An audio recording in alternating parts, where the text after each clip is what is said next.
přátelskému utkání proti Viktorii Sedlec a já teď poprosím našeho pana trenéra o hodnocení zápasu. Co by si přesně chtěl slyšet, Matyáši? No tak třeba, jak byste řekl, třeba nějaký individuální výkony, nějaký třeba, kdo hrál hodně dobře, kdo hrál hodně špatně a výkon prostě týmový. Tak já bych začal tím, že jsme asi remizovali 2-2, což asi víš, protože si sám hrál. Ten výkon nebyl úplně optimální, hlavně první poločas, tam snad ani nebylo nic dobrýho. Řekl bych, jestliže jsme si dali 2 přihrávky za sebou, tak to už bylo moc.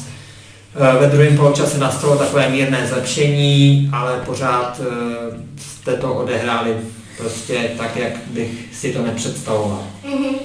To je mi jasný. A třeba já teda si myslím, že dobrý zápas odehrál Filip Šejvel, který první poločas odchytal a druhý dokázali odehrát, což si myslím, že teda docela odehrál dobře, co vy byste na to řekl. To teď mě trošku zaskočil.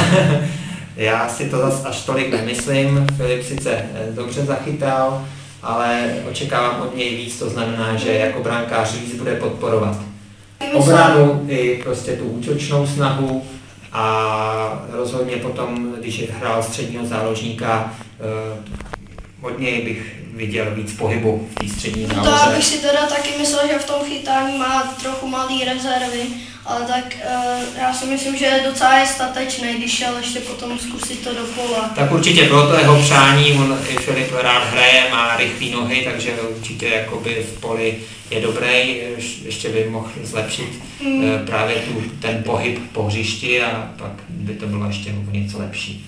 Já si myslím, že teda Patrik Mikan na to, že většinou hraje v obraně, tak si myslím, že odehrál docela dobrý zápas i na levý záloze. Vzhledem k tomu, že jsme měli poměrně dost dneska obránců a potřebovali jsme někoho do záložní řady, tak Patrik hrál levou zálohu.